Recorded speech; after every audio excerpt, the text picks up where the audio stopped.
as soon as practicable. At hinihingi talaga ni former president. Di ba hinihingi niya? Hinihingi ng abogado niya, asan yung warrant? Tama, di ba hinihingi Yes, nila? ma'am. Anong pinakita nyo?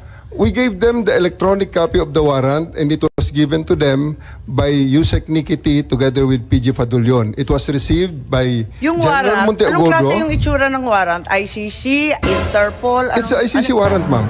ICC warrant? Yes, ma'am.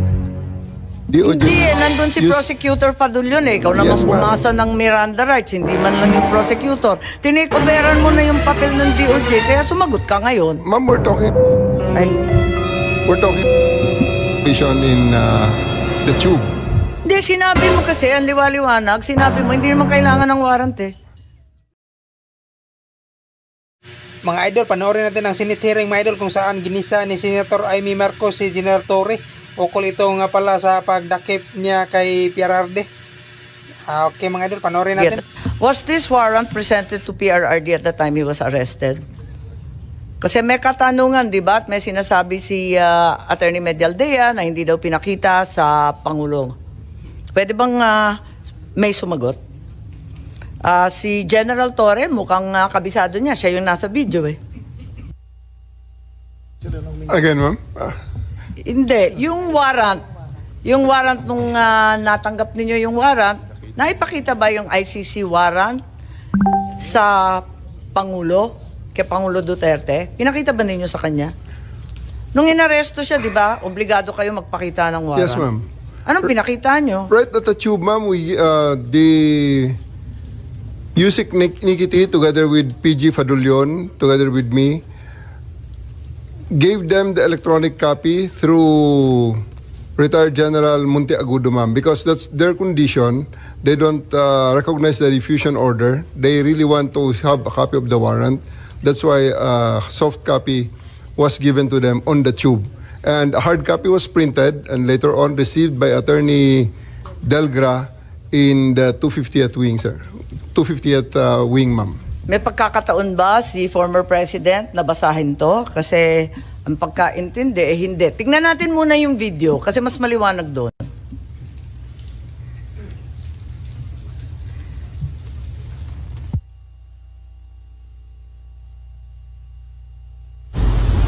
Pag umaresto ka ng tao, pag inaresto ka ng pulis, pwedeng hindi dala ng pulis ang warrant mo?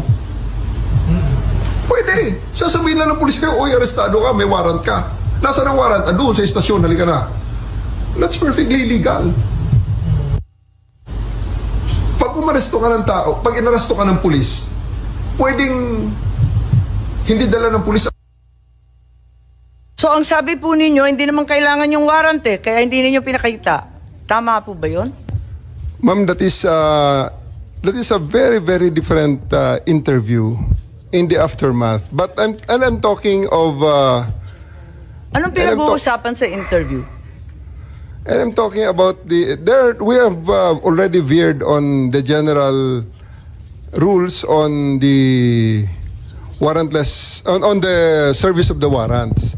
Because during the time, and up to this time, there are still a lot of people saying that I'm wrong in there, that you cannot arrest a person with a warrant that you know as a person has a warrant, yet you cannot serve it without the physical warrant. So, all the lawyers know here Diba ang that, sabi, that I'm right there. Kailangan ng warrant as soon as practicable. At hinihingi talaga ni former president. Di ba hinihingi niya? Hinihingi ng abogado niya, asan yung warrant? Tama, di ba hinihingi Yes, nila? ma'am. Anong pinakita nyo? We gave them the electronic copy of the warrant and it was given to them by Yusek Nikiti together with PG Fadulion. It was received by Yung General warrant, anong klase yung Monteagudo. itsura ng warrant? ICC, Interpol? It's an ICC warrant, ma'am. ICC warrant? Yes, ma'am. That was directed to the Interpol. That was the attachment of the diffusion order. Pero ayon sa ating batas, di ba? Napakaliwanag naman na yung court o judge, kinakailangan Pilipino. Hindi naman sakop noon yung Interpol, yung ICC. Bakit naging warrant rin sa Pilipinas yun? I will defer the answering to that question to the DOJ, ma'am, because with the DOJ during the time, and it was the DOJ. Hindi nandun si Prosecutor Fadulyon eh. Ikaw naman Yes, ma'am. bumasa ng Miranda rights, hindi man lang yung prosecutor. Tinikoberan mo na yung papel ng DOJ, kaya sumagot ka ngayon. Ma'am, we're talking situation in the tube. Hindi, sinabi mo kasi, ang liwaliwanag, sinabi mo, hindi naman kailangan ng warrant eh. It's a different matter, ma'am. Altogether different matter. Bakit? Ilang warrant ba yan? One warrant, but different. That question on the interview is a different situation, ma'am. So, kailan mo pinakita yung warrant? Yung sinasabi mo electronic copy? The first time, ma'am, it is not At kanino? me. It was not me who showed the warrant. It was Yusek Nikiti together with PG Fadulyon, together with me there in the tube of the plane. The former president is still there inside the plane. It was given to retired General Monte Agudo, who is with the party. And because during the time, E.S. Mijaldea and the wife and Attorney Delgra had already went back inside the plane and told us, hindi kami lalabas kung wala kayong maipakitang warrant. Kaya nga, so, when was the accused finally shown the warrant of arrest? Di ba dapat as soon as practicable ang sinasabi? Kailan mo pinakita mismo kay former president? I believe, ma'am, the electronic copy is already acceptable now in the rules of court. Yun na nga, pero pinakita mo ba kay Presidente Duterte? It was not me who they invited inside the plane. It was the PCTC through General Alcantara, whom they invited inside the plane, showing to them and explaining to them the warrant. Ganun ba? Napaliwanag ba ninyo, Executive Director Alcantara? Kasi parang ang bilis-bilis lang naman ninyo dun sa eroplano. Ang nakita naming final warrant, 15 pages po. Ganun lang kabilis na nabasa Tama po yung agad? 15 pages po, pero i-present po namin kay President Duterte na nasa 250. Nabasa niya lahat, 15 pages? Ang bilis-bilis lang lumabas eh. Hindi po niya nabasa yan. Hindi niya nabasa? Oo, hindi niya. So, bakit Doon po namin present sa kanya. kaya nga, pero ba't hindi niyo pinagbigyan na basahin? Kasi karapatan talaga ng akusado at ng arestado yan, di ba? At that point in time, ang may kopya po ng warrant ay si General Alex Monteagudo. Nagbabapiring po sa telepono niya. Matagal pong mabuo dahil Siyempre, nasa airport. Oo, kaya tapos nasa loob ng aeroplano. Kaya nga so, po sa madaling sabi, kaya nga po nagprint kami ng hard copy. So pagdating po sa 250, doon na binigay sa kanila yung warrant. Madam Chair, just on the warrant. yes, Senator Cayetano, please go ahead. Just one insight on the warrant, and just to bolster my point kanina na bakit mas maganda na, or bakit essential for me my local court, no? If you look at paragraph 12, before you look at it, can anyone in the room here tell me, I know the former president was accused of extrajudicial killing, of crimes against humanity. Pag sinabi yung torture, pwede kasing bago mo patayin, di ba? Pwedeng emotional torture, pwede mong gulpihin torture. So, included na yan. But does anyone here, can anyone tell me here that during his 6 years and before that, he was accused of ordering or himself raping people? Diba? I do remember malaking issue about his statements about a missionary who was raped, and inexplain niya yon na frustrated, galit siya. But is anyone here accusing the former president of raping or ordering the rape? Parang wala naman, di ba? Okay. If you look at, dahil walang, just for the record, Madam Chair, dahil wala naman nagtaas ng kamay or nagsabi,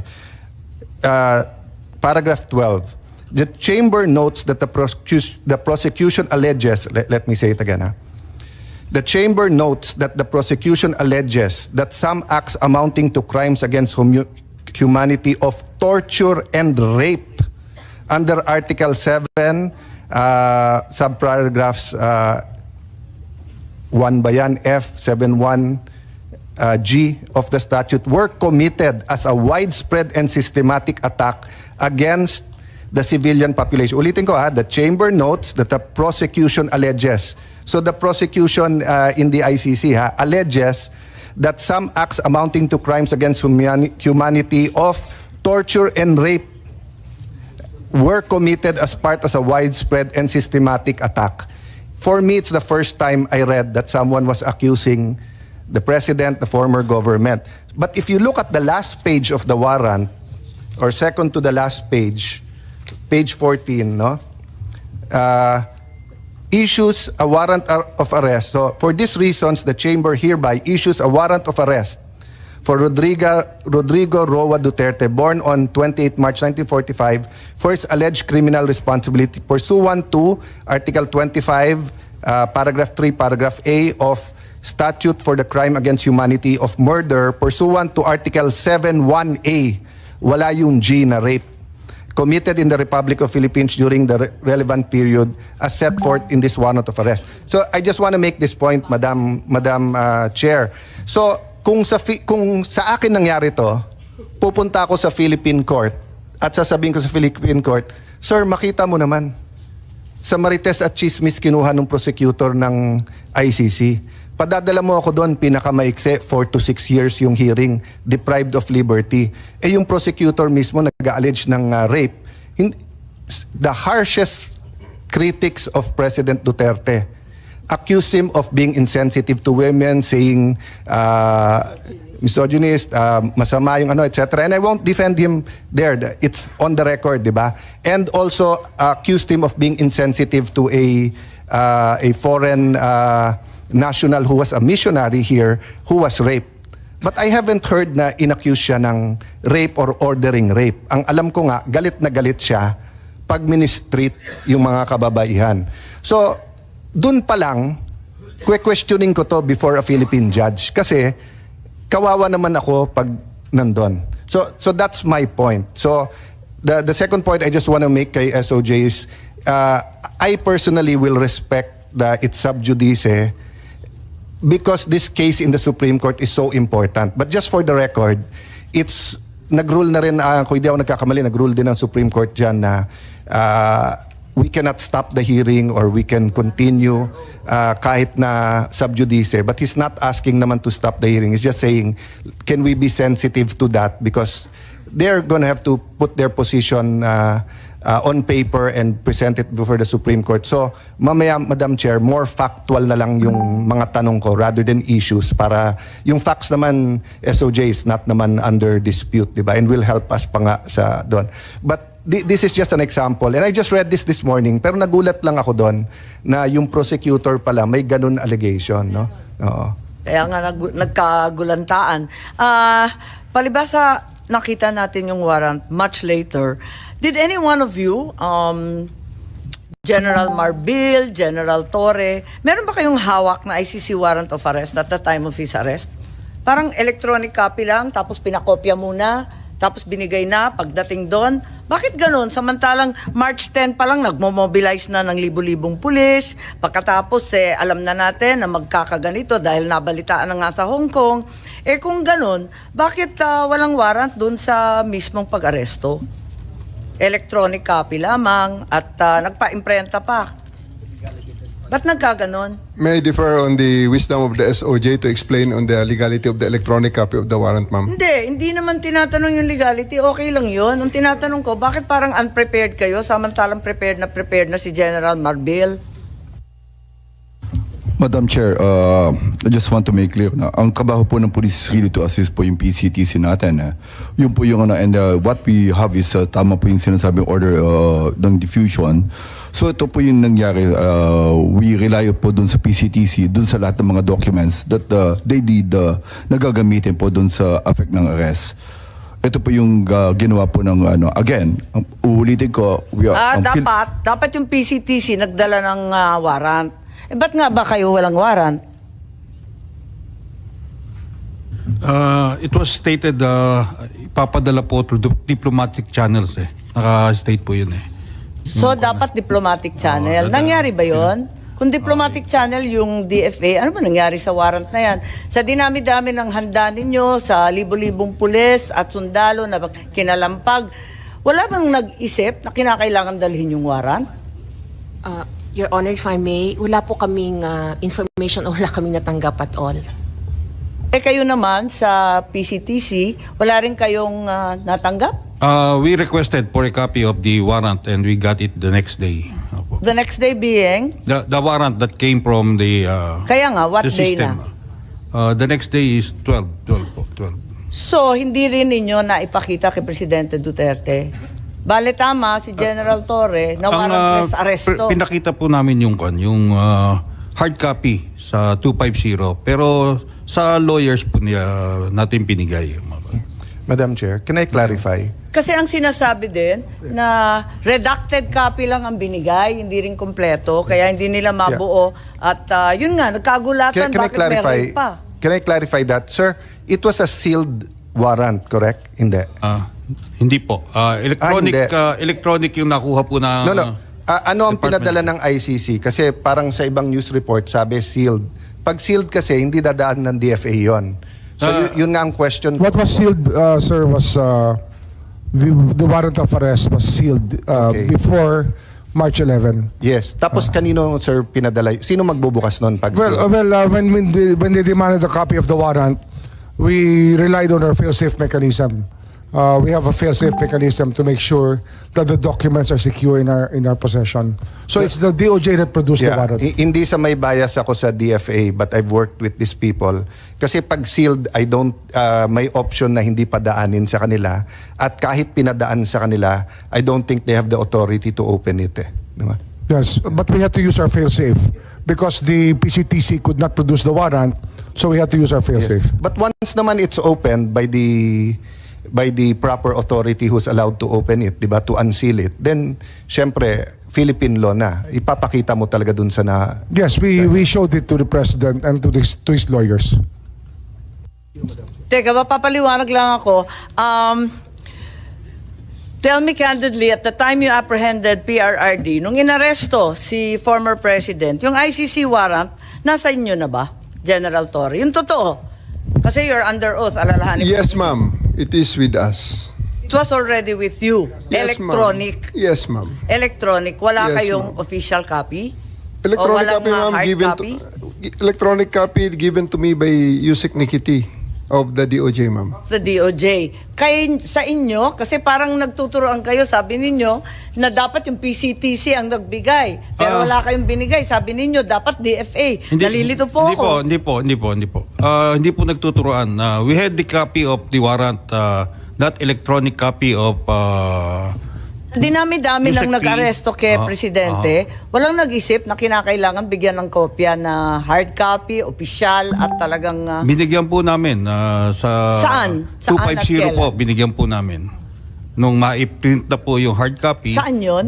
Sa 250 po. Sa Villamor? Meron po, meron. Ano yung 250 po? Sa Villamor po, Villamor. Binigyan po siya ng kopya, hard copy po.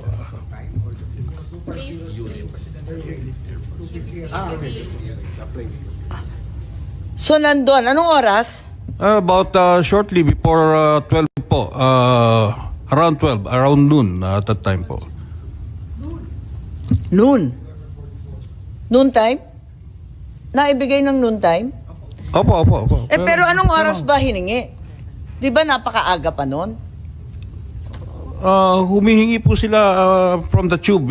Starting from the tube, humihingi na po Anong sila. oras yun nung hiningi sila? When they arrive po, it's about 10 o'clock. 10 o'clock. Or at, So, 2 oras makalipas bago ninyo naibigay? Ma'am, just to be clear. Yes. Just to be clear. General Torre, maybe you can explain the process of serving the electronic copy, which constitutes a legal form of serving the warrant. Yes, ma'am. After they disembarked, as I have learned from General Torre, they asked that it be postponed, that they be brought first to... Ano ba nangyari doon, General, pagkatapos doon?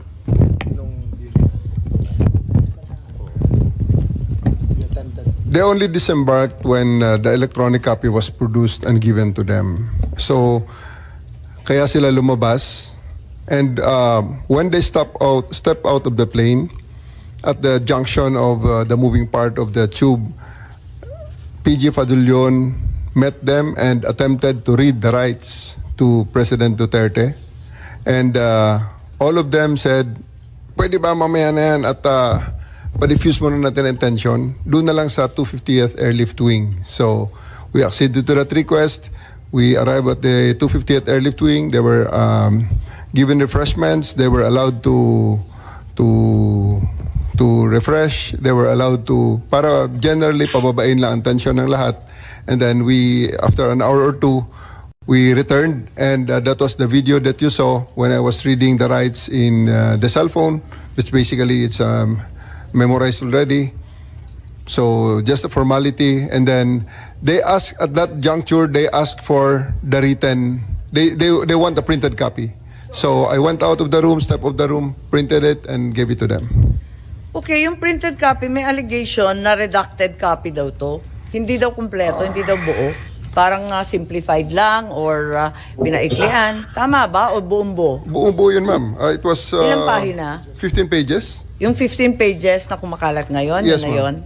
Yes, So yun ma'am. din ang naibigay doon sa Villamor? Yes, ma'am. That was properly received by Attorney Delgra in assigned So, Attorney receiving Delgra. Okay mga idol, Pero- ano masasabi nyo sa mga sagot ni General Torre mga idol, pati ang DOJ at DFA mga idol, ano masasabi nyo? Satisfied ba kayo sa kanilang mga sagot? Ukol nga pala ito sa mga tanong mga idol sa pagdakip nila kay PRRD mga idol, no? So ayan mga idol, hanggang dito lang muna tayo mga idol. Maraming salamat sa panonood ng aking YouTube channel. Maraming salamat po.